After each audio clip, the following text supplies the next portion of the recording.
برباد کرنے میں اکثر انہی کا ہاتھ ہوتا ہے جو گلے لگا کر کہتے ہیں ہمیشہ خوش رہو۔ دنیا کی سب سے بہتر جگہ اپنی اوقات میں رہنا ہے۔ اس سے باہر نکلنے والا ہمیشہ گھاٹے میں رہتا ہے۔ زندگی کا سب سے مشکل کام اپنے علم پر عمل کرنا ہے۔ کسی نیکی کو معمولی نہ سمجھیں، شاید وہی آپ کی مغفرت کا وسیلہ بن جائے۔ نعمت جب تک محنت کر کے حاصل نہ ہو، انسان کو اس کی قدر نہیں ہوتی۔ انسان کو اپنی سوچ ہمیشہ بلند رکھنی چاہیے، کیونکہ بلند سوچ بلند مقام پر پہنچا دیتی ہے۔ خوبصورتی تو ختم اور تبدیل ہو جاتی ہے، لیکن سیرت نہ ختم ہوتی ہے اور نہ ہی تبدیل ہوتی ہے۔ طاقت کی ضرورت تب ہوتی ہے جب کچھ برا کرنا ہو، ورنہ دنیا میں سب کچھ پانے کے لیے آپ کا حسن عمل اور حسن اخلاق ہی کافی ہے۔ جو کامیابی آپ حاصل کرنا چاہتے ہیں، وہ آپ کو تبھی ملے گی جب آپ سوچنے کے علاوہ اس کو حاصل کرنے کی کوشش بھی کریں گے۔ بات کو پہلے دیر تک سوچو، پھر منہ سے نکالو اور پھر اس پر عمل کرو۔ موت انسان کے جسم کو آتی ہے، کردار کو نہیں۔ اس لیے اپنے کردار کو بہتر بناؤ تاکہ مرنے کے بعد بھی یاد رہو۔ خدا کو یاد تب ہی کرتے ہیں ناشکرے انسان جب انہیں خدا سے کچھ پانے کی تمنا ہوتی ہے۔ نیم کے درخت کے آس پاس آم کا پیڑ لگا دینے سے نیم میٹھا نہیں ہو جاتا۔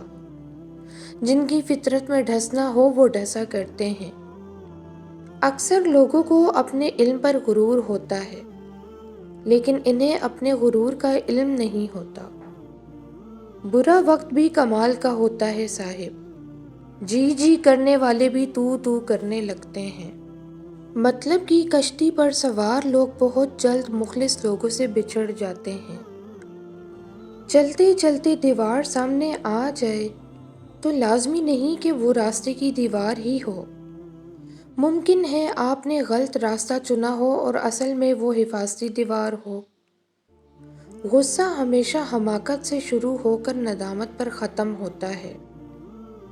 کبھی کبھار ایسا ہوتا ہے کہ مسکراہٹوں کے پھول بانٹنے والوں کے اپنے لب خاردار کانٹوں سے لہو لہان ہو جاتے ہیں۔ معاشرے سے چھپ کر عورت سے ہمدردی کرنے والا مرد کبھی ہمدرد نہیں ہوتا۔ آئینہ جب بھی اٹھایا کرو، پہلے دیکھا کرو پھر دکھایا کرو۔ انسان رشتے بدلتا ہے، دوست بدلتا ہے، پھر بھی وہ پریشان کیوں رہتا ہے؟ کیونکہ وہ خود کو نہیں بدلتا۔ اسی لیے تو مرزا غالب نے کہا تھا، عمر بھر غالب یہی بھول کرتا رہا، دھول چہرے پر تھی اور صاف آئینہ کرتا رہا۔ شیخ سعدی فرماتے ہیں، تم اپنی ہزار غلطیوں کے باوجود اپنے آپ سے محبت کرتے ہو، لیکن دوسروں کی ایک غلطی کی وجہ سے ان سے نفرت کیوں کرنے لگ جاتے ہو؟ یا تو خود غلطیاں کرنا چھوڑ دو یا دوسروں کو معاف کرنا سیکھ لو۔ ہمارے معاشرے کا تربیتی لیول یہ ہے کہ حرام معشوقہ پر شاعری اور حلال بیوی پر لطیفے لکھے جاتے ہیں۔ انسان ہونا ہمارا انتخاب نہیں، قدرت کی عطا ہے، لیکن اپنے اندر انسانیت بنائے رکھنا ہمارا انتخاب ہے۔ حوصلے کا مطلب یہ نہیں ہوتا کہ آپ ڈرتے نہیں، اس کا مطلب یہ ہوتا ہے کہ آپ کا خوف آپ کو اس بات کی اجازت نہیں دیتا کہ وہ آپ کا راستہ روک سکے۔ خوشیاں تب آتی ہیں جب ہم اپنے ہنر کو کسی بامعنی مقصد کے لیے استعمال کرتے ہیں۔ لوگوں کی توقع پوری کرو لیکن کسی سے کوئی توقع نہ رکھو۔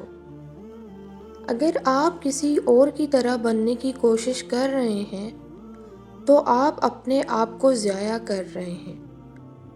آج کل کے دور میں زیادہ تر لوگ اس لیے اکیلے اور اداس ہیں کہ ان کو اپنی شرطوں پہ ایک باوفا شخص چاہیے جس کی اپنی کوئی شرط اصول نہ ہو۔ ہم اکثر جائز کام اس وہم میں نہیں کرتے کہ لوگ کیا کہیں گے، مگر اس منطق پر ناجائز کام کرتے رہتے ہیں کہ سب ہی تو کرتے ہیں۔ کبھی بھی کسی کو کم تر نہ سمجھنا، کیونکہ 10 روپے کا پین بھی 10 کروڑ کا چیک سائن کرنے کے کام آتا ہے۔ انسانی زبان کی منافقت دیکھ کر بلا شبہ ابلیس بھی مسکراتا ہوگا۔ جو لوگ خود کو گندگی میں رہتے ہیں، دوسروں کی ذات پر کیچڑ وہی اچھالتے ہیں۔ کچھ لوگوں کو ہم دل میں جگہ دیتے ہیں، لیکن وہ یہ ثابت کر دیتے ہیں کہ وہ جوتے کی نوک پہ رکھنے کے بھی قابل نہیں تھے۔ اللہ کی پکڑ انسان کی اکڑ کو ایک جھٹکے میں نکال دیتی ہے۔ اگر کچرا دکھائی دے تو پانی سے چھان لیتے ہیں، جو اعلیٰ ظرف ہوتے ہیں وہ غلطی مان لیتے ہیں۔ لوگ پہلے اس بات کا یقین دلاتے ہیں کہ پانچوں انگلیاں برابر نہیں ہوتی، اور بیڑا غرق کرنے کے بعد کہہ دیتے ہیں کہ تالی تو ایک ہاتھ سے نہیں بجتی۔ نصیحت کرنے والا مخلص نہ ہو تو نصیحت بھی ایک پیشہ ہے۔ زندگی اتنی سستی نہ بناؤ کہ ٹکے ٹکے کے لوگ کھیل کر چلے جائیں۔ ہر وہ انسان 2 ٹکے کا ہی ہے جو کسی کے دل میں جگہ بنانے کے بعد بھی اس سے بہتر کی تلاش رکھتا ہے۔ سب سے بڑا چور ڈاکو وہ شخص ہے جو کسی کے پیسے تو نہیں لیکن اس کی امید چھین لیتا ہے۔ عقل مند انسان دیوار پہ لکھی ہوئی تحریر سے بھی نصیحت حاصل کرتا ہے، جبکہ جاہل انسان کے لیے کتب خانہ بھی بیکار ہے۔ اچھی شکل بنانے کے لیے انسان بہت کچھ کرتا ہے، لیکن اچھے اخلاق کے لیے کچھ نہیں کرتا۔ غرور ایک بیماری ہے جو کسی بھی کم ظرف کو لگ سکتی ہے۔ کیا اس جرم سے بڑھ کر کوئی جرم ہو سکتا ہے کہ تمہیں صرف دوسروں کی کوتاہیوں کا علم ہو؟ دوسروں کے الفاظ، لہجے اور رویے کا شکوہ تو ہم سب کرتے ہی ہیں، لیکن اپنے الفاظ، لہجے اور رویے کا ہمیں احساس تک ہی نہیں ہوتا۔ کچھ رشتے صرف رشتے نہیں ہوتے، آزمائش ہوتے ہیں۔ کیلنڈر کی کچھ تاریخیں زندگی کو ہی دیوار پہ ٹانگ دیتی ہیں۔ منزل پانا تو بہت دور کی بات ہے، غرور میں رہو گے تو راستے بھی نہیں دیکھ پاؤ گے۔ مصلحت کا معیار یہ ہے کہ آپ کے پاس کہنے کو بہت کچھ ہو، لیکن آپ ناسمجھوں کے سامنے خاموشی کو ترجیح دیں۔